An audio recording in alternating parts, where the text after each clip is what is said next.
What if a foreigner could understand the soul of a nation better than its own people? What if a man born on a Greek island wandering the streets of London and New Orleans could understand the very essence of Japan's spirit? Lafcadio Hearn was no ordinary writer. He was an outsider who became an insider, a storyteller who bridged the East and the West. In today's video, we are going to delve deeper into three captivating topics. First, we will unravel the incredible life of Lafcadio Hearn, his struggles, his triumphs, and how he fell in love with Japan's traditions. Next, we will try to locate Lafcadio Hearn in the literary canon. And finally, we will step into the world of Japanese folk tales, a world where myth and reality blur like mist over the waves. So, let's set sail into the incredible world of Lafcadio Hearn. Lafcadio Hearn's life was awe-inspiring. He was born on June 27, 1850, on the Greek island of Lefkara. But at the age of 4, he was moved to Dublin, Ireland, to live with his father's aunt. Soon his mother, Rosa Antonio Casimati, a native of Kythera, Greece, after exhibiting some symptoms of mental illness, she left for Greece, leaving the young child alone. Now, Lafcadio Hearn's father was a doctor. His name was Charles Bush Hearn, and he was serving in the British Army.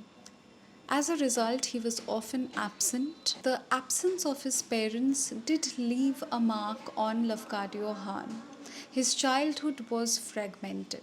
During his youth, also, Hearn faced significant hardships. At age 13, he was sent to a Roman Catholic boarding school where an accident resulted in the loss of vision in his left eye. He was struck by a knotted rope, and as a result, he was grievously injured.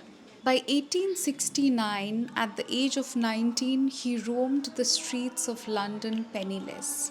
Now, it so happened that his aunt was initially well off, but eventually she went bankrupt, and at one point of time, Lafcadio Hearn was staying with his once maid in the slums of London. Taking pity on his condition and considering the reputation of the family, one of his father's relatives sent him to New England to begin afresh. So he was sent to America to start over again.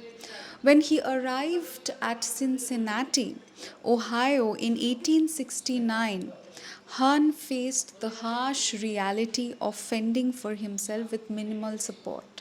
When he reached America, he presented himself at the door of a distant relative who handed him over a few amount of money, but he was left to fend for himself. He did not have the resources to fend for himself, but now he was faced in a new country with newer challenges. Here in America, an English printer named Henry Watkin took pity on his condition, and he offered him shelter and also access to his extensive library. And now we will see that how he transformed his life with this particular opportunity. This opportunity ignited Hearn's passion for literature. His innate talent with words soon led him to get a position as a reporter for the Cincinnati Daily Enquirer, where he would mostly report crimes, where he worked from 1872 to 1875. In 1877, seeking newer opportunities and exploring in order to explore new horizons, he moved to New Orleans. Here in New Orleans, Louisiana, He immersed himself in the city's Creole culture. Now, Creoles are people who come from mixed origins, who have a mixed descent. And Lafcadio Hearn, he himself was of mixed descent, could relate to these people more and kept exploring the place's culture. In 1890, Hearn traveled to Japan as a correspondent, but he soon lost touch with his employer. Embracing Japanese culture, so he finally felt at home in Japan and he embraced Japanese culture. He married Koizumu Setsuko, the daughter of a samurai, in 1891. He became a Japanese citizen in 1895, adopting the name Koizumu Yakumo. Now, it was the tradition or the rule of Japan that in order to become a citizen, it was essential that he was adopted by one of the native families, and so he was adopted by his wife's family. And as a result, he changed his name and he adopted the family name of his wife, that is Koizumo. His writings. Now, this brings us to his greatest contribution, and this tells us how he could bridge the gap between the East and the West. And once he was there, his writings, such as Kwaidan, Stories and Studies of Strange Things, which was published in 1903, introduced Western audiences to Japanese folklore, to its myth, to the ghost stories, and basically it introduced West to the oral tradition of Japan, and Lafcadio Hearn played a significant role in restoring these stories and getting it translated. And since he translated it, it was circulated in the West, and as a result, people could know and read about it. Lafcadio Hearn's life is indeed remarkable. His life was marked by incredible adaptability. He could adapt to any situation. As we can see, initially he was living in prosperity, in affluence, but later on in his life, he was also forced to live in a slum. So you see that how he adapted. First, he was born on a Greek island, then moved to Dublin, Ireland. Then, in his youth, he suffered an accident, and yet he always would come back stronger. He would reinvent himself and he would make a place for himself in this world. So Lafcadio Hearn, he himself was no less fascinating than the stories that he wrote. Now this brings us to an important discussion. Where can we place Lafcadio Hearn in the literary canon? First, what is a literary canon? Now, a literary canon, we can imagine it to be a kind of elite group in which we have scholars and experts who choose certain important literary works which have extraordinary literary merit and which have an enduring, the works which have an enduring quality, which have the power to influence future artists and future novelists, future writers. Such works are included in the canon. Now, we also see that a section of people, a section of critics, criticize this concept of canon. Why do they do so? Because they feel that in canon the representation is not equal. That is, the canon is not diverse enough. In canons, we often find that a particular culture can be more dominant. For example, West and Western works can find a better place in the canon. It has often been seen in the traditional canons. Now, the newer scholars and critics, they are trying to make it more diverse. They are trying to bring in different works of different people, different authors, trying to include women authors, authors from marginalized sections, as well as authors from the East in the canon. so that it can be diverse and it can have a widespread readership. The books, the authors, the works that are included in the canon, these works are extensively read because they form a part of syllabi in several schools and colleges. So it is important that the work that are included in the canon should be diverse, and as students should get an experience of diverse culture.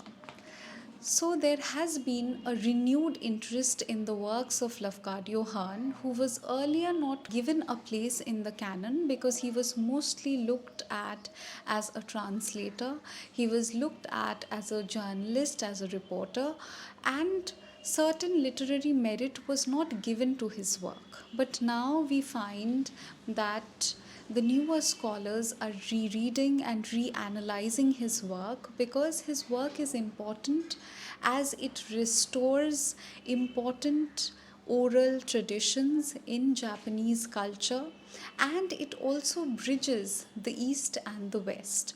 So we now find a renewed interest in the works of Lafcadio Hearn. So we see that the critics now include his work, reanalyze his work, and that is the reason why we are reading him, why we are studying him again. So now this brings us to the final topic of our video, the fascinating Japanese folk tales and the religion of Shintoism. So let me tell you what Shintoism is all about. Now, in Japan, there are two dominant religions. One is Buddhism and the other is Shintoism.